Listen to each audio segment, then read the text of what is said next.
So I'm going to kick off. I'm going to just introduce myself. I'd like to take this opportunity to introduce myself. My name is Ronan Redmond, and I'm the Executive for Safety and Training with the Construction Industry Federation, the CIF. Today's event is brought to you by the Health and Safety Authority in conjunction with the CIF and the Irish Human Factors and Ergonomics Society.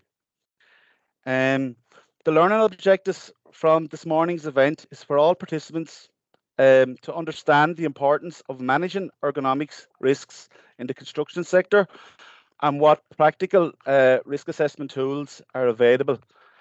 And also we'll give an opportunity to observe the tools in practice and learn the tools required, including RAP, ART and MAC tools.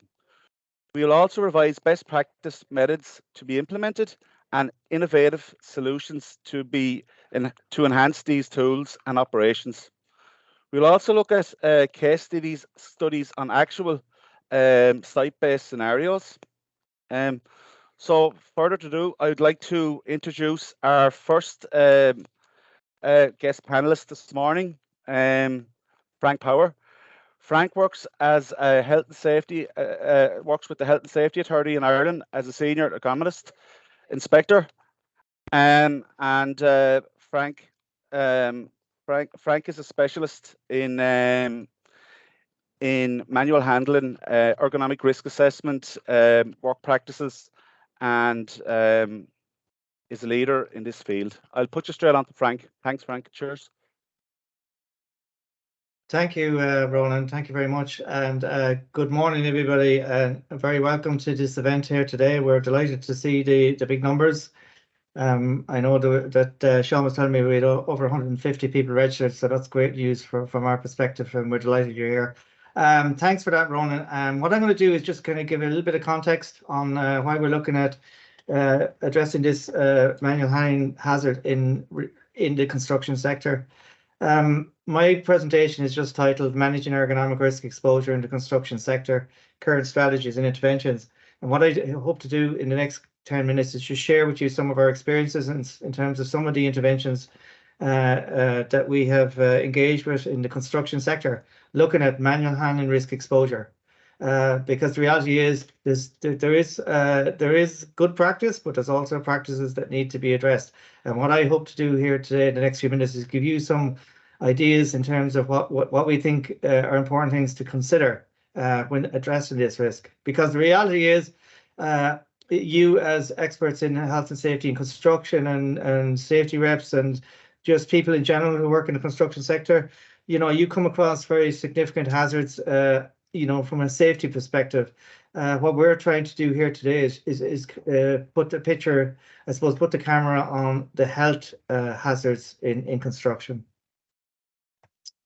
So from our perspective, in relation to managing manual handling risk, there are different duty holders in construction, and all duty holders, in construction have a duty to manage manual handling risk in different aspects. From the point of view of understanding and having a knowledge of the types of manual handling activities that take place in their workplace, with respect to installation of loads, but also thinking about those installations of loads and materials on site, particularly the larger loads, that have to be installed, like cladding, glazing, lintels, fire doors, plasterboard.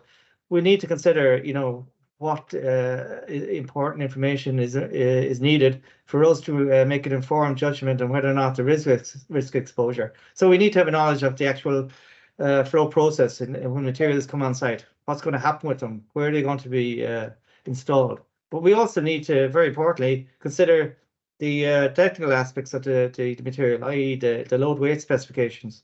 And this is something that I've come across on construction sites in some of the sites that I've been on with my colleague inspectors in the construction unit, is the lack of this information being available when we ask for this information, i.e. what weight are the different materials like cladding, how many of them are you going to install, where are you going to install them? And sometimes the RAM, the risk assessment method statement, doesn't actually give that detail, and that's something that should happen. It's important that we start to develop more competence in the area of risk assessment. And when I talk about risk assessment here, I'm talking about risk assessment to manage manual handling risk. Ita is going to talk in a little while about some of the tools that the HSE have developed over the last number of years. These are very user-friendly, practical tools. They're evidence-based, and it takes just a bit of discipline to actually start using those tools. What we have developed in the authority over the last 4 or 5 years is a model, a 5-step risk assessment model to allow organizations, whether it's in construction, healthcare, manufacturing, any sector, to incorporate these risk assessment tools into that process. So being able to use those tools is critical, and particularly in construction. And there's no reason why designers, there's no reason why project supervisors, construction states, contractors, subcontractors can't use these risk assessment tools to determine whether or not there is risk there. Also, duty holders are bound to put appropriate measures in place to address risk factors where there's exposure to manual handling risk. So from the point of view of the legislation, there's 3 pieces of legislation: the 2005 Safety, Health and Welfare at Work Act, the manual handling of load regulation, and the Safety and Health and Welfare at Work construction regulations. All these pieces of legislation talk about risk management, adapting work to the individual, avoidance of risk, putting appropriate measures in place, and evaluating unavoidable risk. So the actual aspect of training is not at the top of the hierarchy in terms of coming up with appropriate solutions. Training, albeit is important, it's not going to solve all our problems. We know that the evidence is there. The evidence base is there that training on its own as an intervention will not address ergonomic risk or manual handling risk in any sector. So, as I said, on the construction side, it's important to have knowledge of planned installation of loads on site. What's going to be installed? Where is it going to be installed? So things like cladding, right? Things like glazing, other types of loads. They're on site. What's the method statement? Who's going to put them in? So the kind of questions that need to be asked. These questions need to be asked by the PSCS, subcontractors, designers. What type of manual handling activities are being considered as part of load installation?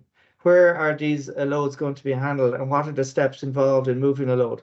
Because we know and I know from looking at construction that getting a load from the I suppose ground level to a loading bay to the face of a building, there's a number of different stages there. And if it's a case that initially the plan is to manually install a large load, well, then there's going to be a series of different lifting activities, and that needs to be considered. Have you information on the load weight specification of loads? Can you provide documentary evidence or evidence that ergonomic risk factors have been identified? In other words, is there any evidence that an assessment has been carried out? Now, ideally, what we're looking for is that these issues are designed out at the very early stage of projects, even at the tender stage of projects.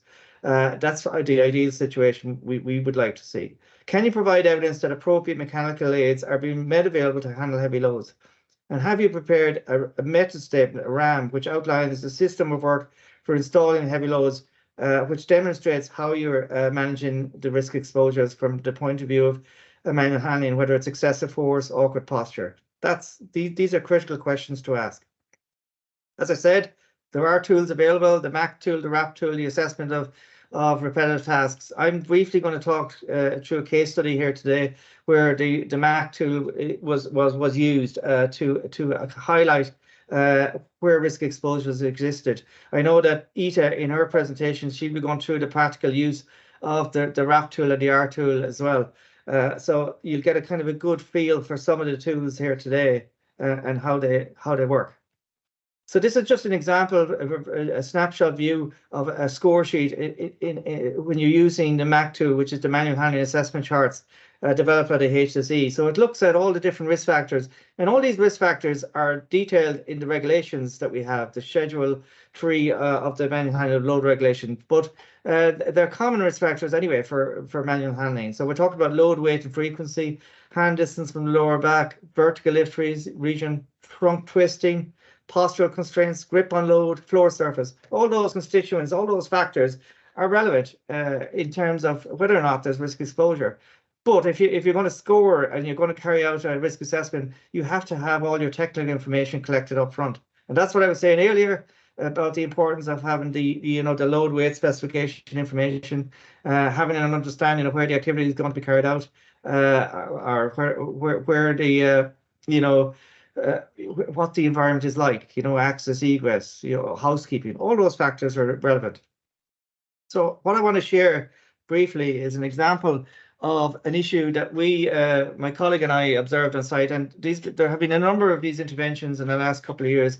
And as recently as a couple of weeks ago, we were involved in an intervention related to this. So this was an inspector intervention. A colleague inspector carried out an inspection, and on site she observed that stone cladding was being installed in the workplace. She had concerns about the load capacity of the loading bay and scaffolding, and observed stone cladding units on site being manually fitted into place. She raised the issue with the project supervisor at construction stage, and the project supervisor for design process, and also the subcontractor, and contacted myself. We interacted. I asked her to get certain information from the contractors at the PSCS, like, for example, as I said, the load weight data, also copies of the existing RAM, and whatever other information was important. So myself and the local inspector, the inspector, based on my discussion with her, stopped the work at that point, because as you can see there, some of the weights of these cladding units were up to 80 to 142 kg in weight. So to actually lift those manually is exposing the workers to unacceptable risks. So the key issues observed on this particular project were that the risk level relating to lifting load weight was a color code of purple, which is unacceptable. It's a very serious risk of injury, and such operations present a serious risk of injury. Other risk factors observed were issues related to sustained awkward posture. So there was no risk assessment available. There were hundreds of cladding units to be installed. The plan was to do it manually using a team lift. The method statement prepared by the PSCS and the subcontractor did not make reference to use of any mechanical aids whatsoever, and there was no information available on site in relation to load weight specifications. So those are things that would concern us. And in this example, just referencing the MAC tool, you can see there the load weight and frequency of lift was 142 kgs. And even if you look at team lift there, the charts for team lifting there, you can see a 2-person lift over 85 kg is a very high level of risk. The one thing I will say about team lifts as well, the assumption is that team lifts, if you're going to use a team lift, it's not designed for high frequency team lifting. Team lifting should be just for low frequency handling of loads. It shouldn't be used for large high frequency. Another example of the hand distance from the lower back. So in this situation, when the inspector observed the cladding being installed, she noticed and observed that the two guys that were putting in these, the stone cladding to the face of the building were holding the load away from the body for a sustained period of time, on such time as it was fixed. So we worked with them, and they came up with a solution, a better way of working that eliminated the ergonomic risk factors, including excessive force, awkward posture. So this engineering system was introduced. So the question I would ask is, can we get to a situation in the construction sector into the future where these kind of issues are talked about at an earlier stage, and that when we arrive on site, that this is what we would see in every situation? We do see it in as I said earlier, we do see good practices, but there are examples where we need to see more of this kind of thing happening. So just to wrap up from my perspective here in terms of sharing our experiences in addressing manual handling and construction, right? We can't make assumptions that it is not a significant hazard. As I said, one of the reasons we do these webinars is to put the camera on health risks and the need to manage these risks. For example, the Construction Safety Partnership Action Plan for 2022 to 2024 talks about an action on the area of managing manual handling risk in construction. So it is recognized at that level. You can't rely on accident data alone to determine if you have issues or prevalence of musculoskeletal injuries. We know that accident data, the nature of musculoskeletal injury is it happens over time. So we need to address the risk exposures at a moment in time and not depend on data to inform whether or not we have an issue or not. Team lifting of loads, as I said, is only appropriate for low frequency lifting activities.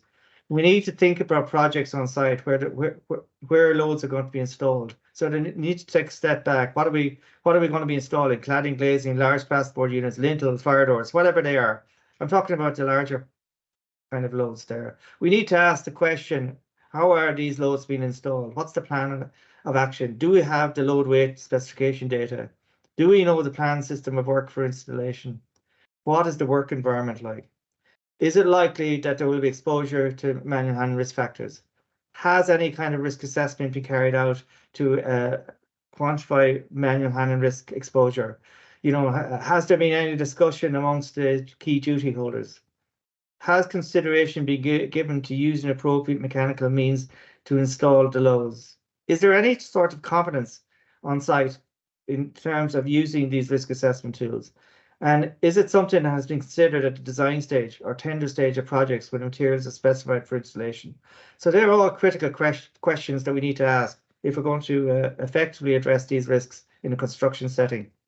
So the risk assessment process, as I said, the guidance we have is a 5-step model, and step 3 of that model is actually using the actual tools. Step 1 is around task description, about having knowledge of the planned system of work for installation. What are you going to be doing? Step 2 is collecting the relevant technical information, which I talked about. And then the 3rd step is actually using the risk assessment tool to score the actual activity. So just on that, I know that we do these webinars, but in the last few months, we've also developed an online e-learning module called An Introduction to Ergonomic Risk Assessment. It's a 25-minute module online, which allows people to get an awareness of what the risk assessment process is. So it's kind of a synopsized version of what we're doing here today.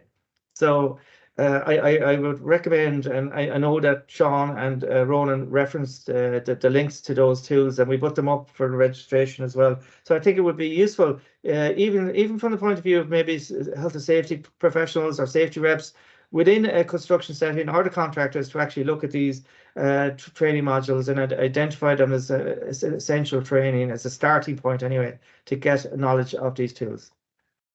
So just to wrap up, just to say again, please take account of the importance of risk assessing health hazards like these.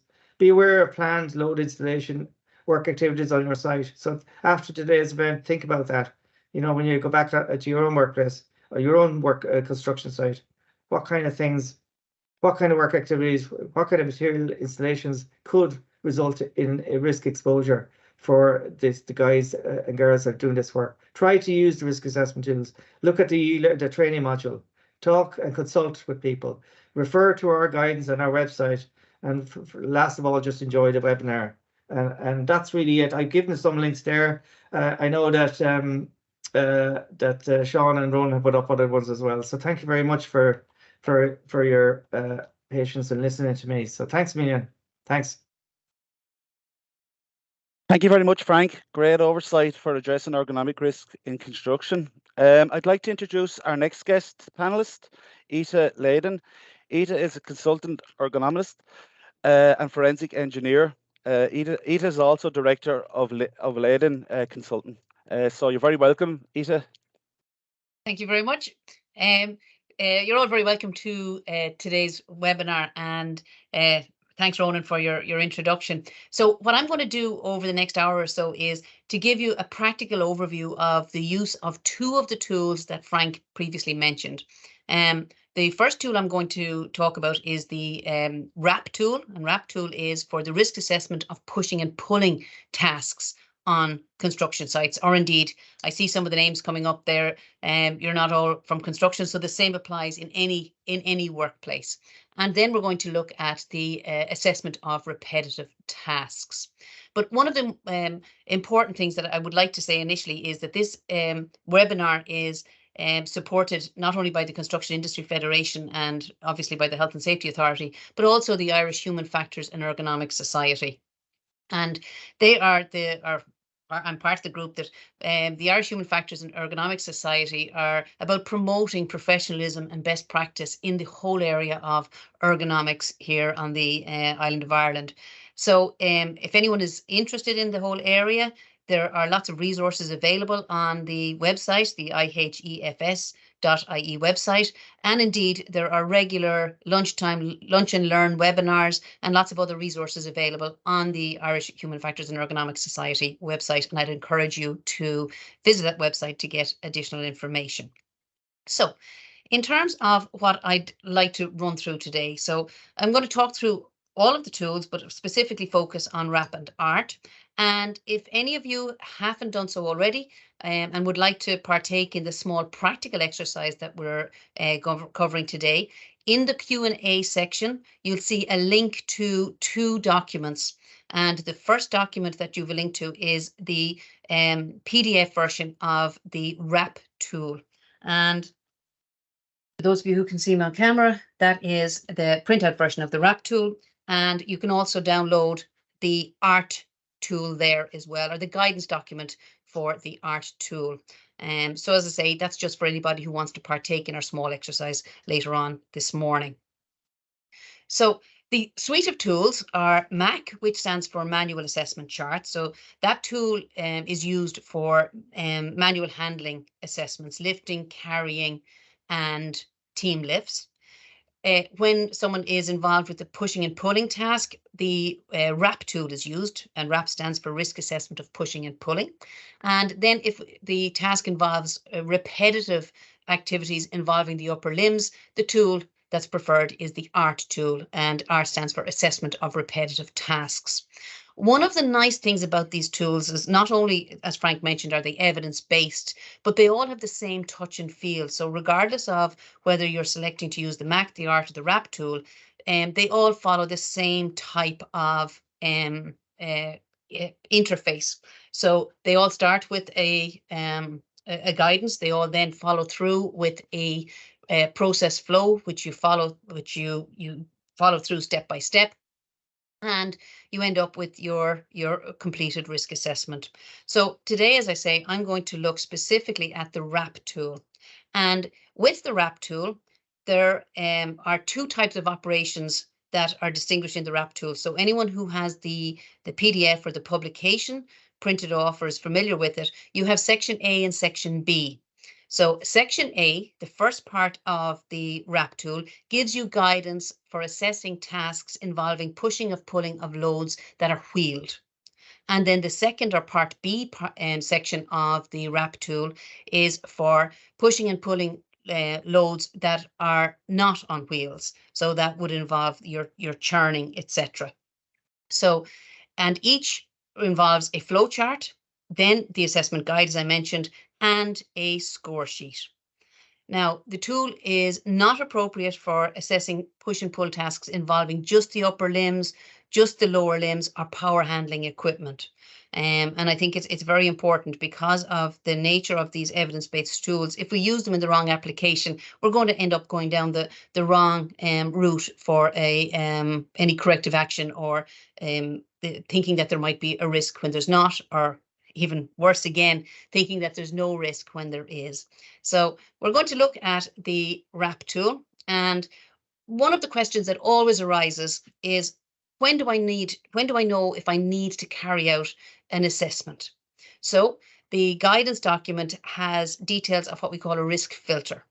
So if you're looking at a particular task on site, you ask if the task meets the following criteria, then it's generally considered to be a low risk.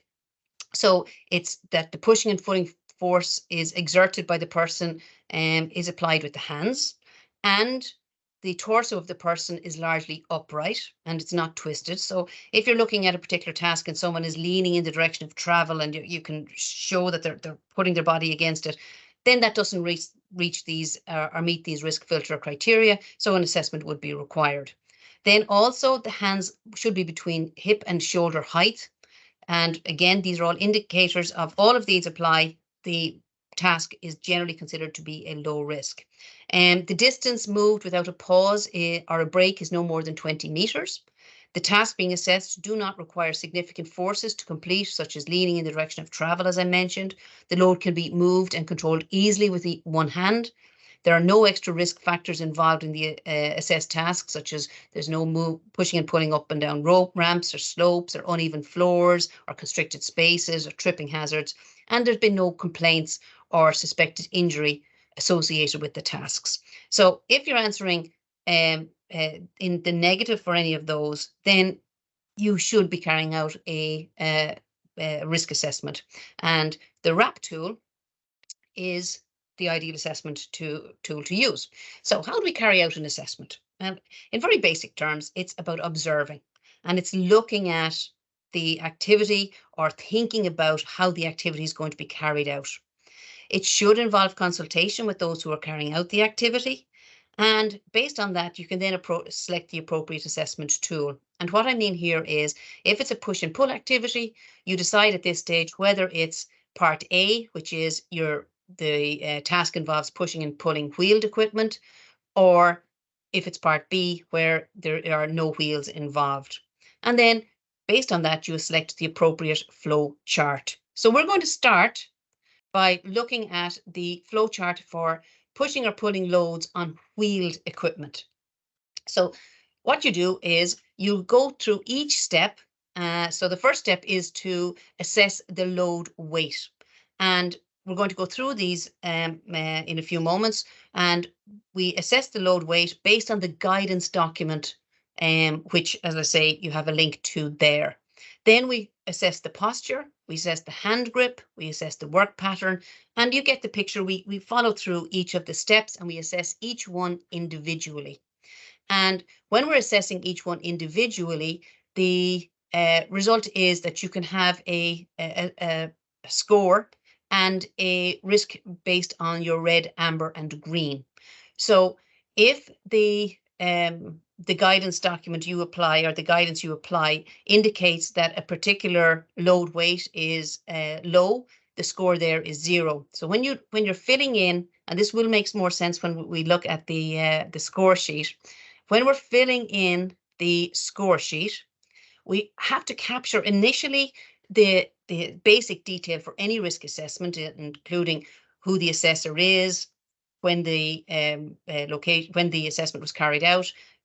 Describe the task in as much detail as you can. One of the things that I always find when we're doing risk assessment is we can be very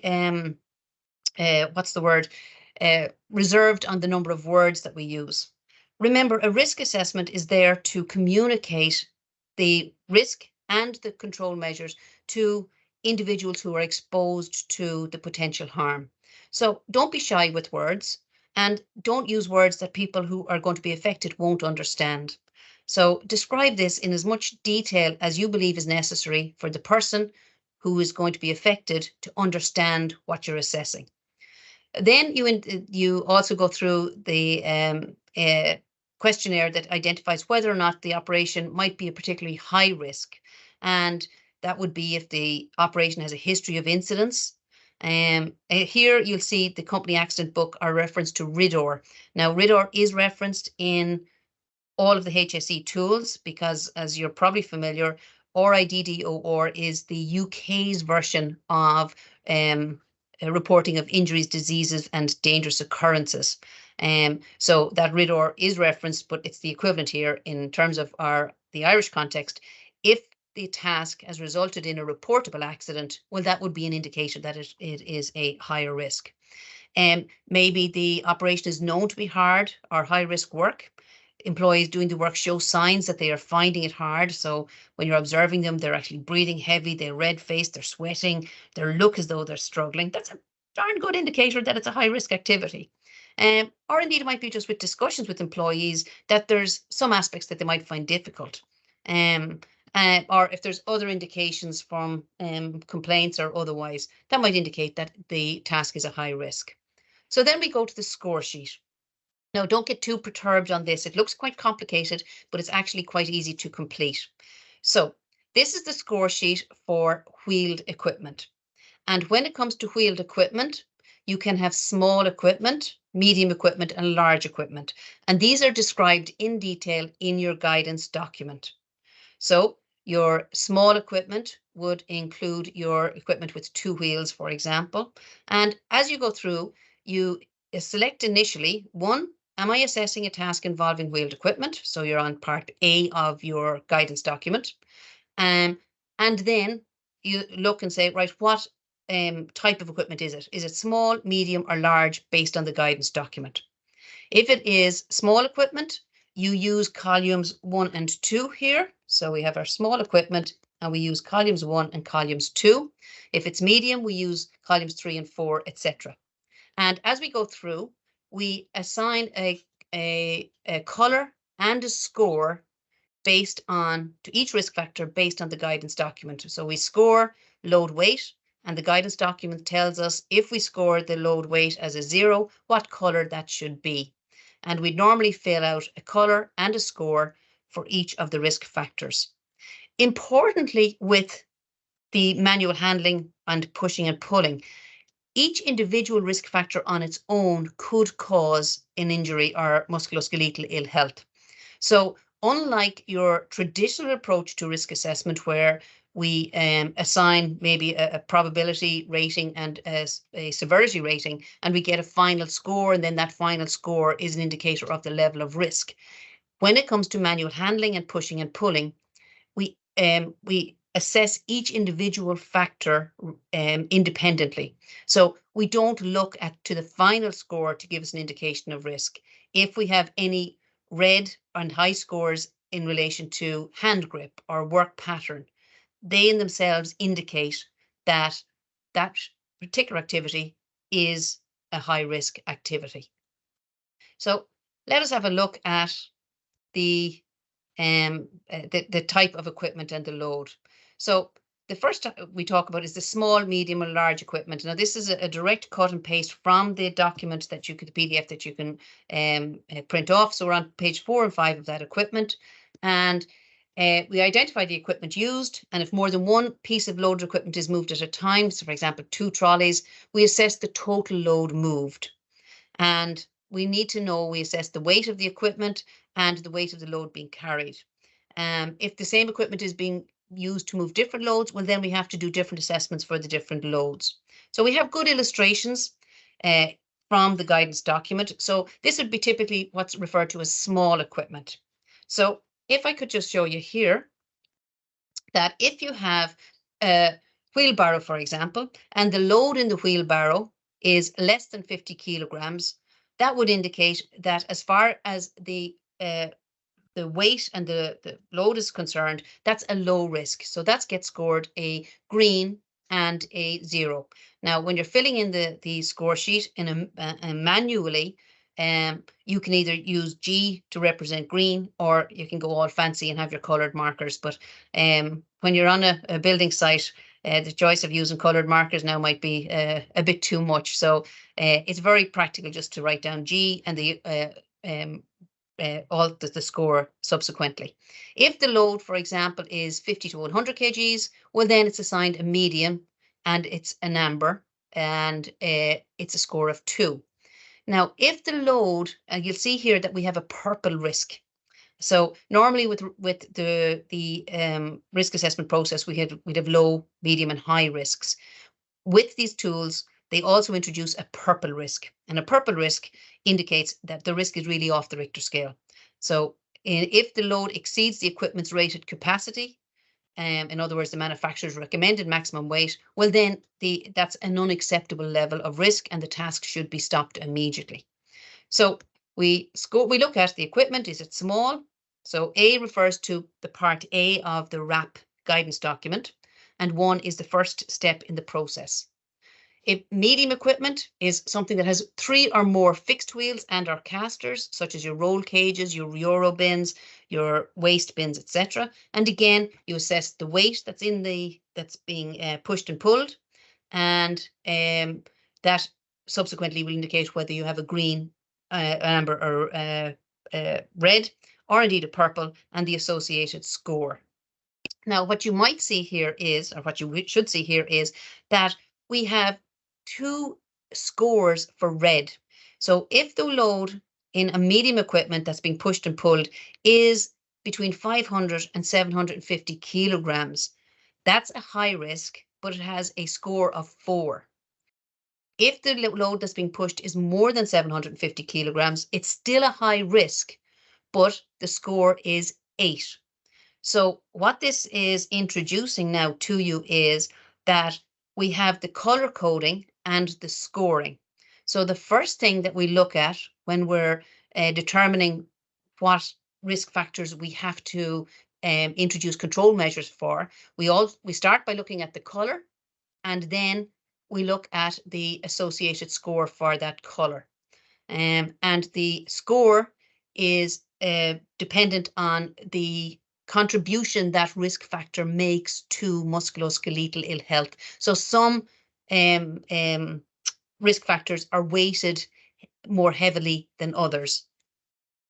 And our large equipment, which is your typical pallet truck, or its steerable equipment that's something that's running on rails. And of course here, if it's an electric pallet truck, this is not the tool for you, because this tool does not help with assessing mechanically electric vehicles or otherwise, or aids that are power driven. So again, you look at the load that's being pushed and pulled, and you score appropriately. So just to show you how that fits into the score sheet. So what I've illustrated here is, let's say in the picture you see a pallet truck and an individual pushing a 300 kg load on the pallet truck. So we will look at what equipment is this? So this falls into the large equipment category as shown. And then we'll go to our guidance document, and in the guidance document, we'll see that 300 kgs falls into the green category and has a numerical score of 0. So this is the manual version of the score sheet.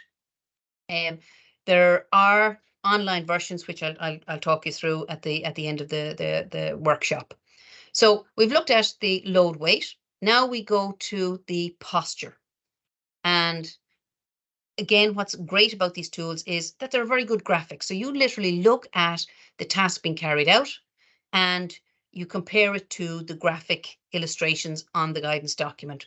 So in relation to posture, is if the posture that you're observing or you are considering that the particular activity can be carried out with the posture as shown on the left-hand side there, with the torso largely upright, not twisted, and hands are generally between hip and shoulder height, well then the posture doesn't contribute to musculoskeletal ill health.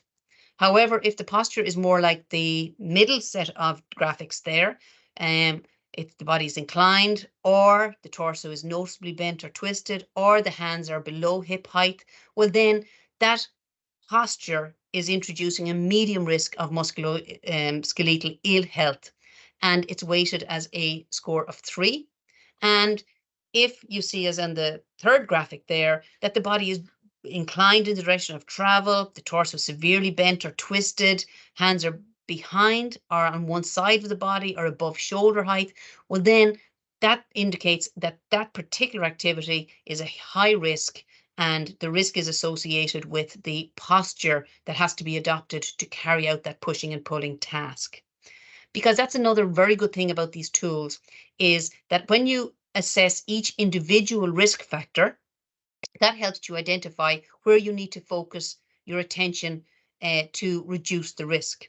So if the posture element scores high, well then what you need to look at in terms of improving the task and reducing the risk is, how do we improve posture? It might be changing the height of handles, it might be reducing the weight, it might be many other type of solutions which you can look at. And again, you'll get some guidance on that from the online course that the HSA have, and indeed guidance documents that you'll get from links to on the Irish Human Factors and Ergonomics Society, and indeed on the HSA website. The next thing we look at is hand grip. So if it's a good handle or handholds which are comfortable, get you a good power grip, well then the risk is low and the score is 0. If there's a reasonable grip in relation to handholds and there's only a partial grip or fingers clamped at 90 degrees, partial hand contact, well then it's a score of 1 and it's a risk an amber, which is a medium risk, or if it's, as shown in the graphic there, that there's no handles and the hand contact is uncomfortable, well, then it's a risk factor of 2 and it's a high risk. So again, here what you'll see is that you can have a high risk associated with hand grip, but the contribution it makes to musculoskeletal health is weighted as a 2, unlike here, the high is rated as a 6 because the posture contributes more to the potential for musculoskeletal ill health. So we then look at the work pattern and we look at whether the operation is repetitive, and that would be considered to be 5 or more transfers per minute, and or whether or not the individual sets the pace of work. So, and you might also consider here about breaks or opportunities to recover from the work. So it's fewer than 5 transfers per minute. Pace is set by the worker. Generally, it's green and 0. If it's repetitive, but there's opportunity for rest or recovery through informal or formal breaks, well, then it's an amber 1.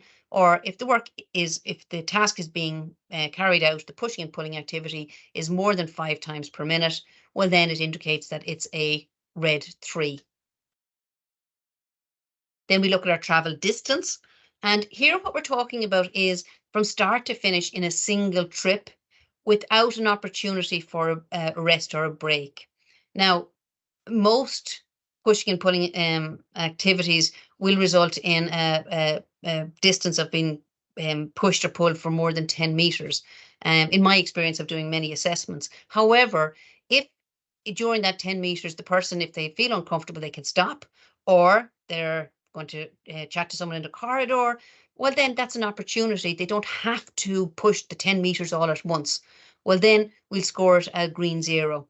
If it's between 10 and 30 meters without an opportunity again for a break or to take a rest, well, then it's a medium amber 1. And if it's more than 30 meters distance, the risk rating is a red 3.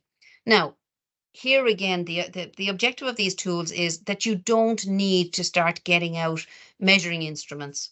You don't need to measure angles, and you don't necessarily need to measure distances. So an approximate distance. And what I would normally do in these situations when I'm doing an assessment is I'll actually step it out. And one long stride of mine is approximately a meter, or 2 short strides. So I've estimated that it's about 10 meters. So we don't have to go into the nitty gritty of taking out measuring tapes to do these assessments. And that's one of the beauties of them. We then look at, of course, the condition of equipment, because that's very, very important as well. So if the equipment, like if someone is using a pallet truck to transfer something, or a wheeled trolley, and the casters aren't maintained, what always reminds me of is going shopping. For some reason, when I get a trolley when I'm shopping, I always get the trolley with the wonky wheel. Technical term, that's the wonky wheel, but I do, and you're kind of going against the trolley when you're moving it around the shop because it wants to go off in one direction. So if equipment is maintained, you avoid that excessive forces on the body to compensate for any failure with the equipment or damage to the equipment. So we look here at the maintenance program, and we see, is preventative maintenance on wheeled equipment, is it planned, and is generally equipment in good state of repair? Then it's green. If there's maintenance only occurs when problems arise, it's an amber. And you might think here, well, why is it an amber if anyone can raise an issue about a piece of equipment and it's going to get fixed? Why is it a medium risk? Well, the reason it's a medium risk here is that you're depending on the individual to actually raise the issue. And you're also depending on the individual to ensure that equipment is taken out of use. So that's why it would be an amber, but it's rated 2 in score. And then here we have maintenance is not planned, and there's no clear system of maintenance in place, and the equipment is in poor condition or in a poor state of repair. We have a red risk, a high risk, and a rating of 4. So as you'll see, that those scores change depending on what risk factor you're assessing. And of course, then we look at the floor surface, which we're moving now down through. We've gone on to number 7 on the process flow. So we look at the conditions of the floor surface. Is it level? Is it firm? Is it dry? Is it in good condition? Is it even enough? Well, then it's good. If it's mostly dry, some slope and gradient. Now here we're talking between 3 and 5 degrees. So again, here you're not expected to get out a protractor or indeed get your gradient monitor to determine if it's 3 or 5 degrees. But if there's a slight slope that you feel underfoot, well, that would indicate that that's a between 3 and 5 degrees. Or if it's reasonably firm or there's poor condition, minor damage, it's a number 1. And if it's very a slope that you actually not just slightly detect underfoot, but you can quite feel it, it's more than 5 degrees, you know you're stepping up a slope, that would indicate that it's poor and a red risk and a score of 4. Or if it's on gravel or sand or mud, which is unstable or going to move underfoot. Then, of course, we look at obstacles along the route. And these are important because, again, you have to assess whether someone has to navigate around obstacles while pushing and pulling wheeled equipment. So you'd check the route for obstacles.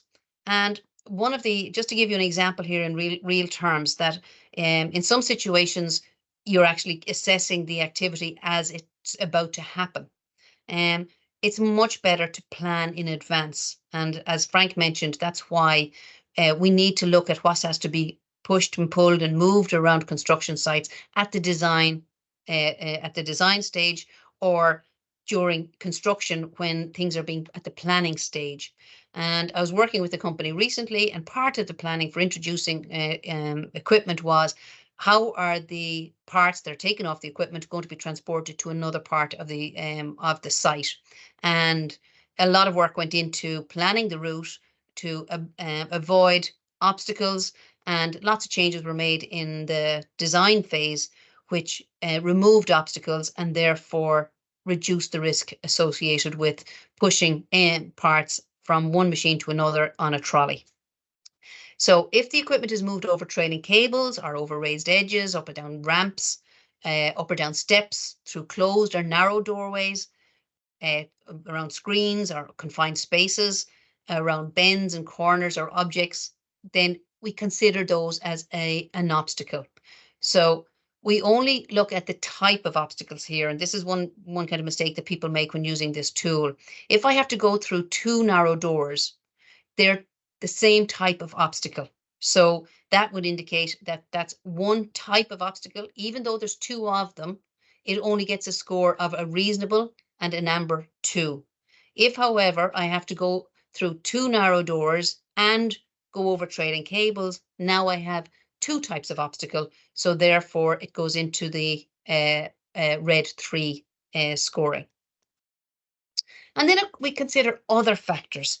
And other factors might be that the equipment or load is unstable, there are extremes of temperature, there might be sharp or hot or otherwise potentially damaging areas of the load to touch, there might be poor lighting, or there might be externally, which we're going to get in construction sites, gusts of wind that are strong air movements that are going to potentially make contact with whatever is being pushed and pulled, and subsequently cause harm to the individuals carrying out the task.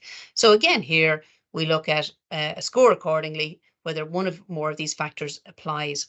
And as you'll see here, the red has a score of 2, so it's much lower in terms of the contribution to musculoskeletal ill health.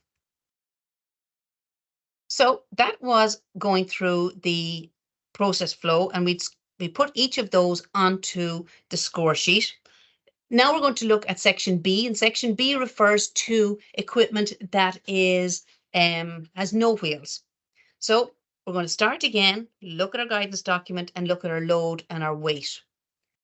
So again, same thing, we look at the load, weight and activity, and we have 3 different scenarios here. So with the wheeled equipment, we had small, medium and large equipment.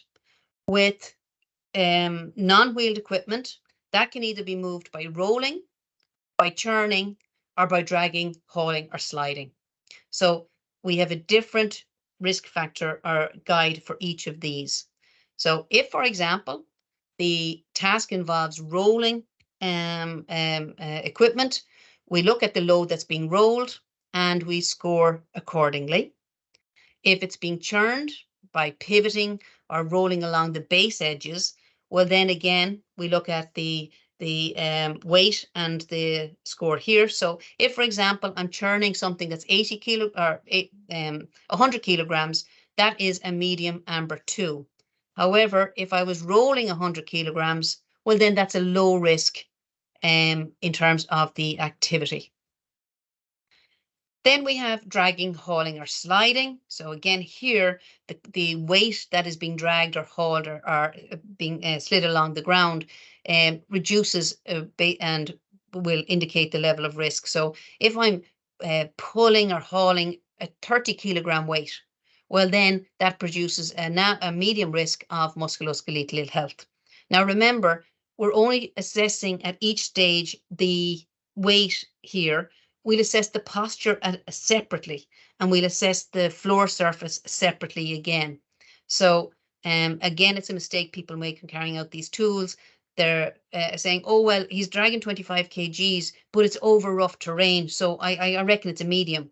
Well, it's not the 25 kgs that's the issue there. It's the floor surface that's the issue, and that's what needs to be addressed. So that's why we separate them out. So just to give you an example here, now, just to show you the score sheet, obviously, and the score sheet, and I'm saying 100 kilograms for that slab, obviously, in real terms, it wouldn't be, but just for illustration, if I have to churn that, and it's a 100 kilogram weight, and I'm moving it by churning it and pivoting on its corners. If I go back to my score sheet, it's a 100 kilogram weight that I'm churning, so that falls into the medium amber 2 category. So when I go to my score sheet, I follow the 2 columns associated with churning, and I put in my color, and I put in my numerical score. And I continue on under the churning column for the remainder of that assessment. If, for example, a task involves rolling and churning, well, then I do 2 separate assessments for the rolling element and then the churning element or the dragging element, etc. Again, similarly, with our posture, we're looking at the inclination, and this is why it's a lovely tool in terms of once you're familiar with one section, becoming familiar with the rest becomes quite easy. So we have our again, assess our posture there based on our observations. Hand grip, similar. Work pattern, similar again as would be if you were pushing and pulling wheeled equipment. Travel distance, again, slightly different here in terms of travel distance. If we are moving equipment that has no wheels, we're churning, pushing, pulling, etc., or dragging, I should say, and it's for less than 2 meters, that's okay. But if it's between 2 and 10 meters, then we're introducing a medium risk. And of course, the distances are much lower in terms of the level of risk based on versus wheeled equipment. Again, floor distance, that should be, I'm just spotting the error there. That should be floor condition for some reason. I don't know why I put in a typo there. But again, the condition of the floor, this is where we assess that element of the risk. Again, we look at the obstacles en route and we look at type of obstacles, same as if we were using wheeled equipment. We look at other factors, same as if we were using wheeled equipment. And we then complete our score sheet. So we're going to do a very practical example. For those of you who have had an opportunity to download the tool, you're going to the score sheet on page 8. So we're going to look at a video. This is an animation. You may be familiar with it from the HSA's video series for manual handling. And this involves a warehouse worker manually handling a barrel. So you're observing here and you're deciding which tool am I using. So he's not lifting it and it's not a team lift. So therefore, and he's not carrying it. So therefore it's a wrap, not a Mac tool. So we're using the wrap tool. And then we need to decide, are we using part A or part B? So is it moving something on wheels, or is it moving an object without wheels? So obviously it's churning, so it's the B section. And then we're assessing which element of B is it. So on the B section, let me play that again for you because I would like to, for those of you who want to partake in this, on the B section, we're saying, is it churning? Actually, I beg your pardon. I said the wrong page there for the sheet, the completion sheet. So it's actually on page 14 because we're now looking at, is it rolling, churning, or dragging? And we look, it's a distance of 20 meters, and we'd say he is churning a distance of 20 meters. So we'd look at our guidance documents for our load weight, and where does that fall into in terms of risk? And we would look at that and we'd say, right, if we're looking at in terms of risk, we're churning 80 kilograms, and the churning of 80 kilograms falls into the medium amber risk. And that's on page 10 of that document, if you see that. And I'm actually going to play it one more time, because then we look and we go to the next assessment. We look at posture. And how would you say this person's posture is? I beg your pardon. There we go. Would you say the posture is largely upright? Or would you say the body is inclined in the direction of travel, noticeably bent or twisted? Or would you say the body is severely inclined, severely bent or twisted doing this activity? And yes, there's a little bit of subjectivity there, but the more you use these tools, the more consistent you get with the application. And it's like anything, experience, training, and knowledge will allow you to do competent assessments. So I would say there that would be a red and a score of 6. Then we look at the hand grip. And then we look, as we go through, you look at the work pattern, the travel distance, we look at the floor surface. And what you'll notice here is that when you're trying to assess based on a video, you don't actually get all of the details. Nothing will beat getting off your backside and going down, looking at the location where the activity is being carried out. So just a quick whistle stop. Let's see how you got on. So load weight, I've just combined these two, the score and the color, into the one column here. So load weight is 2, posture severely inclined, hand grip 0. So we're saying there that the hand grip is a good grip. The work pattern 0. Travel distance is 1 because of the 20 meters. The floor surface seems good. There's no obstacles and there's no other factors. So in this score sheet, how do we interpret this? Now, there is a total of 9, but as I said, that 9 doesn't mean anything in terms of the level of risk. What we look at is the color first. So we'll say here that to carry out that activity, there is a high risk activity. And the reason it's a high risk activity is because of the posture that has to be adopted during that churning process. We then look and say, well, there's also a medium risk associated with the travel distance and the load weight. So we look at those and say, right, which one are we going to address first? So we'll address the posture because that's the high risk. And now will we address the load weight or the travel distance first? Well, the load weight has the higher number. So that's the one that we should focus on because that contributes more to a potential musculoskeletal ill health. And that's how we interpret and use those results. Now, you may ask, why then is there a total score? Well, if you have a number of assessments carried out, the total score will help you to decide on which assessment to focus on first.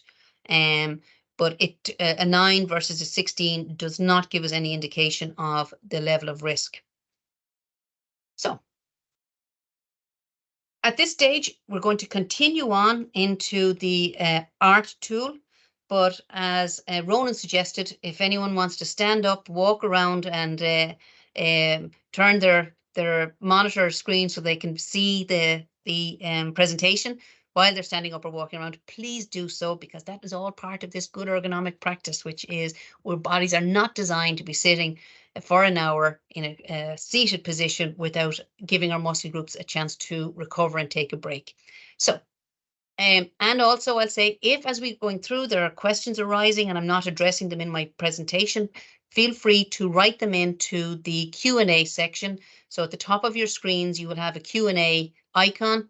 So highlight, press on that and you can introduce your questions for review at the end of the workshop. Ronan will be running a Q&A session there. So let's look now at the assessment of repetitive tasks. It's amazing. I've looked at this presentation lots, and it's only now I'm seeing the second typo. So hopefully some of you spotted it in that last screen, but another one for me to fix. It's just to keep you on the ball to make sure you spot any of the typos.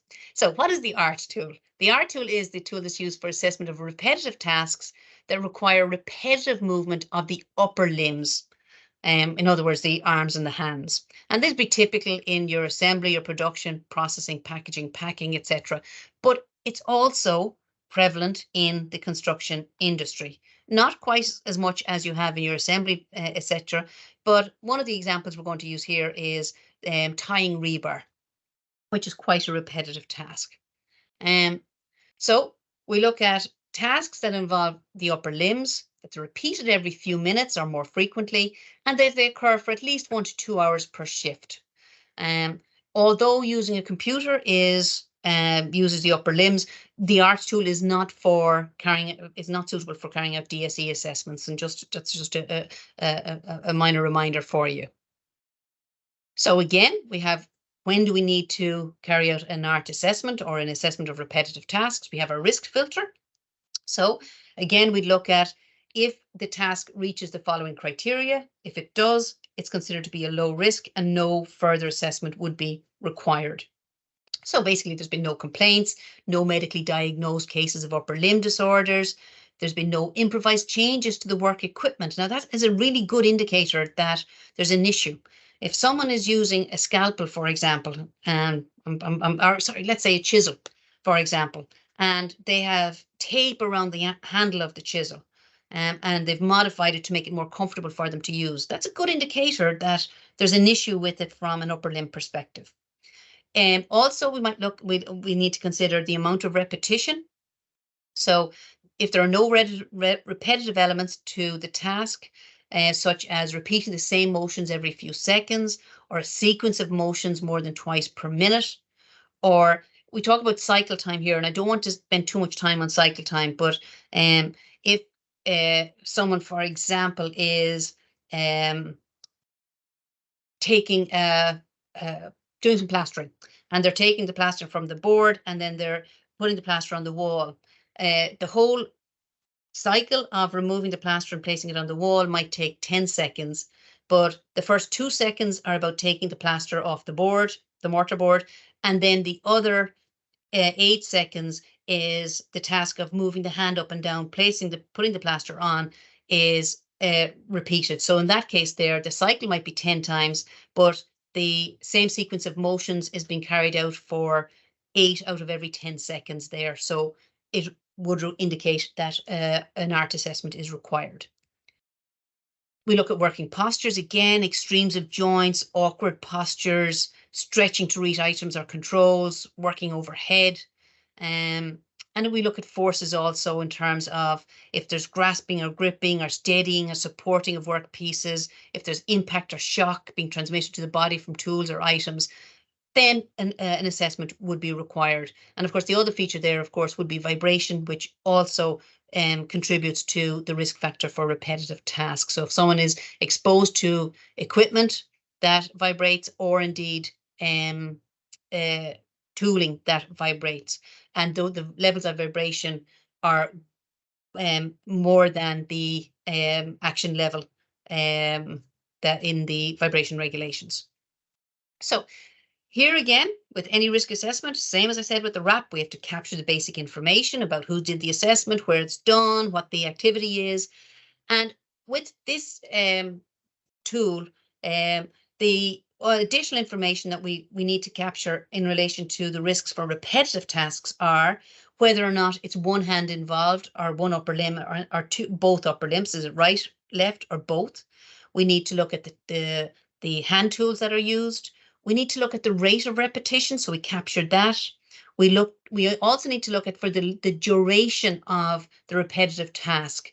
So there's a little feature here on the manual system that allows you to put off blocks of time to indicate when the task has been carried out during a shift, and that gives you allows you to measure how the full duration during a shift that someone carries out the repetitive task. And of course, not just the full duration that you carry out the task during the full shift, but also the time that the repetitive task is carried out before a break. And what we talk about here, we talk about a significant break, which again is in your guidance document, and we look at as we go through the assessment. So we capture all of that in our initial observation process, and then we look at the next step, which is going through the assessment. Now, again, you'll see the same kind of coloring, you'll see the same green and scoring that you would have had with the RAP tool, and anyone who's familiar with the MAC tool, same would apply. You'll get the same touch and feel as I mentioned. However, there are a few more criteria for assessment of repetitive tasks than for the RAP or the MAC.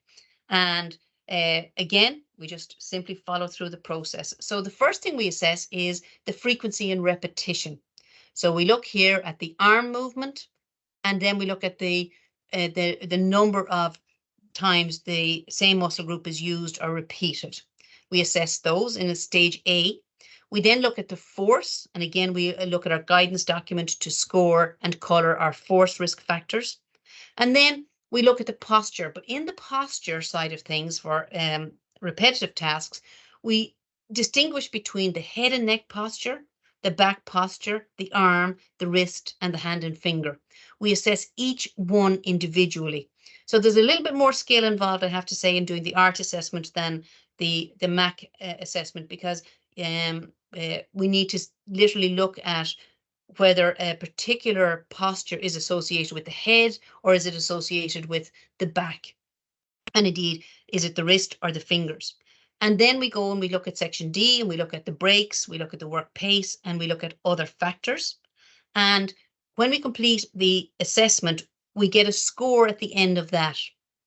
And unlike MAC and RAP, where each individual risk factor is considered independently, with the ART tool, we end up with the final score, because repetitive tasks of the upper limbs are and the risk associated with them is an accumulation of all of the risk factors. It's not just one particular risk factor that could result in musculoskeletal ill health. It's a combination of the force, the repetition, the posture, the duration, breaks, etc.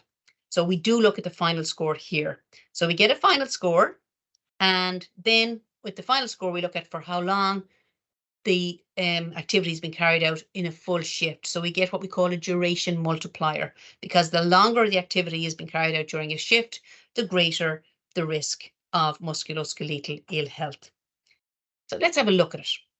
So we look at the frequency and repetition first off. So you'll see you have a column for the left and a column for the right, because both arms might be doing something different. One might be at rest and all the activities associated with the right, or indeed the left, if depending on the activity. So we look and say, right, is the arm activity infrequent, as in some intermittent movement? Is it regular movement with some pauses, or is it very frequent? And again, yes, there is a level of subjectivity here, as there is with all risk assessment. But again, the more you do it, the more comfortable you're going to get, and the more accurate you're going to get with your assessment. So we score, and how we'd score is we'd circle if we think it's the left hand is there's some intermittent movement of the left hand. The way I work this on a manual way is I would go green and 0, and I'd go right. The right might be frequent, and that's my score for my right. And that's how I'd fill that in as I'd go through on the manual score sheet. Then we look at the level of repetition. So similar motion patterns repeated 10 times per minute or less, 11 to 20 times, or more than 20 times. And that's very prescriptive. There's no subjectivity there. You're just literally looking to see the motion patterns, to count them, and if it's 10 or less, it's a green 0, 11 to 20, amber 3, and more than 20, red 6. We then look at the force perspective, and with the force perspective, we have a guidance document. And what I'm going to show you here is that guidance document and the force scoring. So what you look at here is you would normally chat to people and look at them and observe them to see if there's an indication of effort, or if individuals carrying out the activity, repetitive activity, find it difficult. So let's say, for example, there is some effort involved in the repetitive task, and that's some effort is carried out infrequently. Well, then what we'd look at is we'd look at the infrequent on the x-axis, and sorry, on the y-axis, I should say, and the moderate on the x-axis. We'd score that an amber 1. If, however, strong force is required and it's estimated, again, it's only an estimation about half the time. You don't need, with these tools, to take out a stopwatch and start timing something. So if it's your estimation about half the time strong force is needed, well, then your score is 12 and your color is red. And again, the scores change based on the contribution that risk factor makes to upper limb disorders. We then look at the awkward postures, and each one is assessed individually. So you look at the head and neck posture first, and we don't distinguish between whether something is side bending or flexed forward or twisted. All of those are considered together. So if the head and neck is generally neutral, green 0, bent or twisted part of the time or more than half of the time, we score accordingly. And as you'll see here again, red has a maximum of 2 in this particular instance, whereas previously red had a maximum of 12. And that again is the contribution that factor made to upper limb disorder. So we go through, we observe back posture, we score accordingly. Arm posture, we score accordingly. So away from the body more than half of the time. And again, we don't distinguish whether the arm is away to the body, to the side, to the front, or to the back. We're just literally assessing the arm posture and it being away from the body. We look at our wrist posture, if it's bent or deviated. And again, here, we're not just talking about a slight deviation of the wrist. We're talking about something that's quite noticeable. We then look at our grip. And of course, this all has an impact on the nerves, the muscles, the ligaments, the tendons of the upper limbs. So we look at whether or not the grip is awkward or if it's wide or pinch grip. And again, your graphics here will help with that, and we score accordingly. And now we go to the additional factors situation.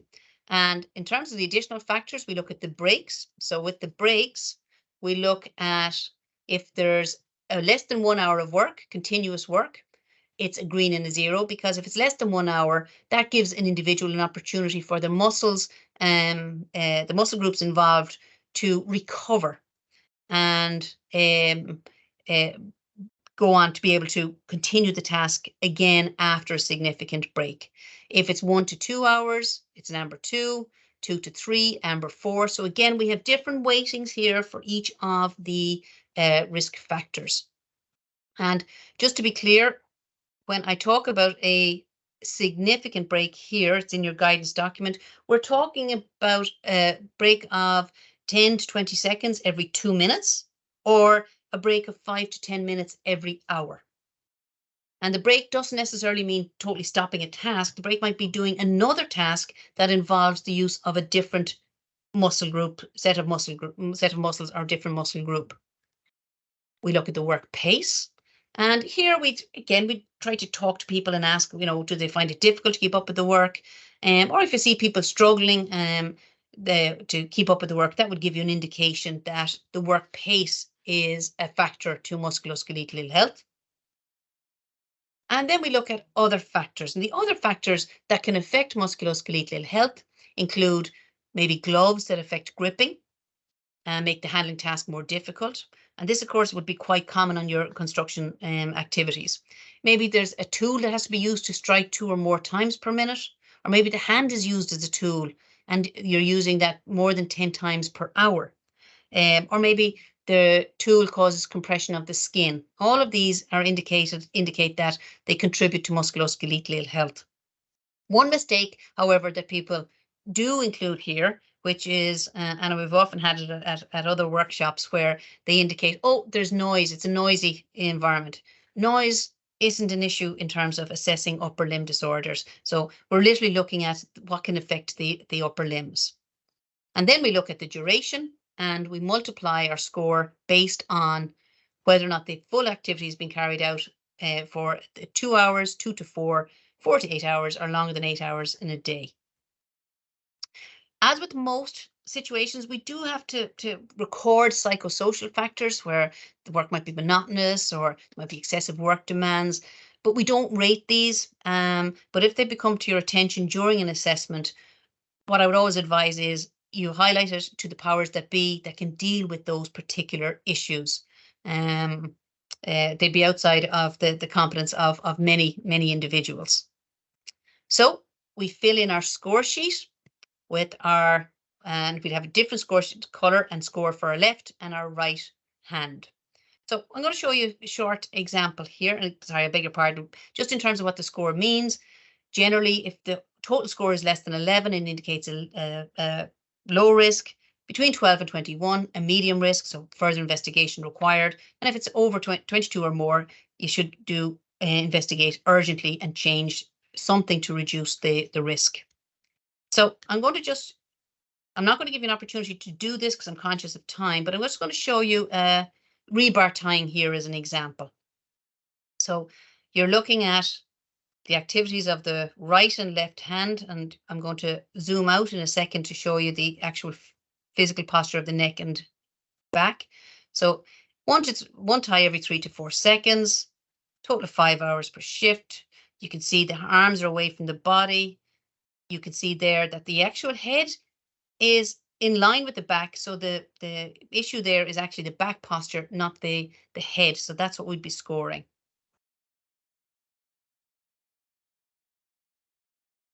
And causing cramping of the right hand. So let's look at our scoring. So we look at our arm movement. And again, here I've just combined the score and the color. So we have frequent arm movement here. With repetition, we have scored between 10 and 20. Moderate force, part of the time. Head and neck posture. If you look at the two individuals, the guy in the background had a good neck posture. However, the guy in the foreground had a poor neck posture. His neck was deviated part of the time. So one of the things that you do when we observe and during assessment is if there's more than one person carrying out the activity, try and look at how others do it as well. Back posture, red. So here we get an overall score at the end of these, right? We get a 19 for the left and a 22 for the right. So a 22 indicates that that's a high risk for the right side of the upper limbs. And the way we look at this is we start by looking at what do we need to address. Well, we look at the colors first. So even though you have a 2 for back posture and a 3 for repetition, 2 is colored red. So that's what we focus on first. So here we look at the reds and then we look at the highest score in red. So the highest score associated with arm movement and arm posture. And of course, how do we address that when we do rebar tying? Again, you can use your tooling or your rebar tooling to do that, removing the manual tying of rebars, which will reduce that risk right down. So I'm conscious of time, but it was to give you a whistle stop, particularly of the art tool. And there's a manual sheets that you can download from the Health and Safety hse.co.uk website to print off more manual sheets. but there are, particularly on a construction site, lots of paperwork doesn't really work because of weather, etc. So there are online versions. So the UK Health and Safety Executive have a free online version, which is literally you can carry out one assessment. That assessment is then emailed to you, and then you keep a paper copy or an online copy of that.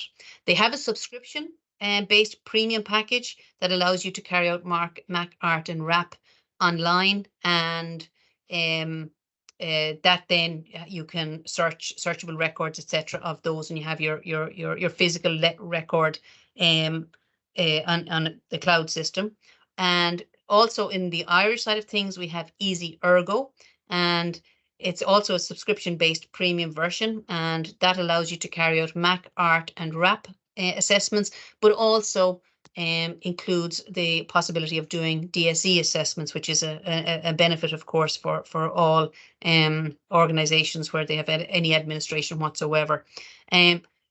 So in terms of the subscription side of things, they're worth investigating because they certainly reduce time. I use Easy Ergo all of the time, and Easy Ergo reduces my assessment time by about 80%. I get assessments done in about 20% of the time that I would do if I was doing a manual system.